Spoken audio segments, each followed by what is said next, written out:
So for this bite-sized bass hack, I'm going to go over something that I can absolutely take no credit for. It's something I've seen in a few other videos on YouTube, and it's something that I always just kind of ignored. I always thought, that just looks silly. I can't understand why anyone would do that. God, just weird, right? Now, I had a viewer who asked me, hey, why do you have your speakers towed in so much? And my answer was, my audience recommended to me years ago. I liked the way it sounded better, but you know, it's something I should explore. And I'm also going to look into the more extreme toe-in just out of curiosity.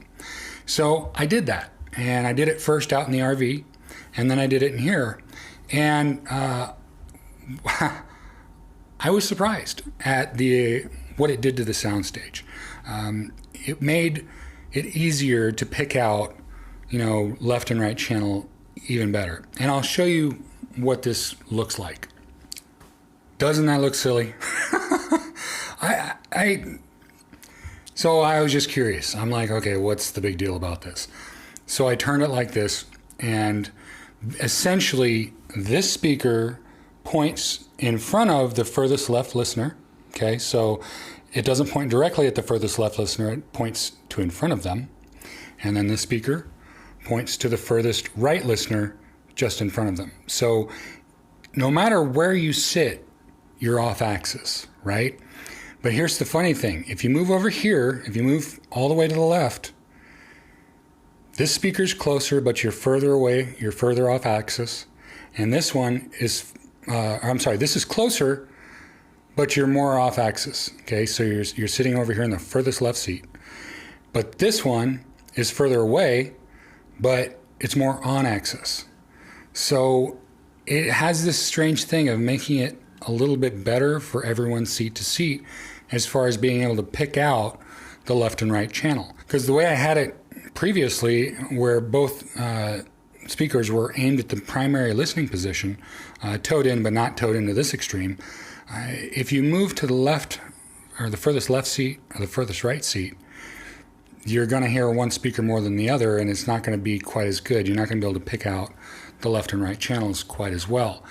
In this particular scenario, it's easier to pick out left and right channel, and it's very strange what it does. But now, with a caveat about this particular hack, I'm not saying that it's absolutely better.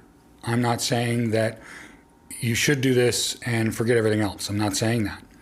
I'm saying that doing this is absolutely worth a try. Go and change your speakers, do the extreme toe-in, and just listen. And you know, listen to songs like The Beatles' The End, you know, Poison, Every Rose Has Its Thorn. Songs like that kind of just jump out at you a little bit more. So to me, this was intriguing. Am I going to leave it like this? I don't know. Maybe. But it's a fun thing to do. It's a fun little experiment, and to see what you think. And it also depends on the speaker too. Like if your speaker's not very good off axis, then it might not be as good for you. It really depends on the speaker and the room and all that stuff. And it's all about what you like better. I'm not going to tell you which one is better because I haven't decided yet. All I know is that it was definitely worth messing around with and trying it out. But again, if you're new to this channel, follow my bass hack series. It's all little videos like this that are short, to the point, and let you hopefully improve the sound of your home theater step by step.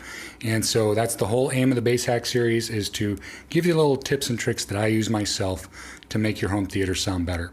Particularly the gain hack, the distance hack, adjusting subs by ear. All of those are really good hacks and really good to check out. But all of them are worth checking out and seeing if they apply to you. But again, thanks so much for watching. Definitely subscribe and stay tuned. I've got some more interesting stuff coming up. And once again, thanks for watching.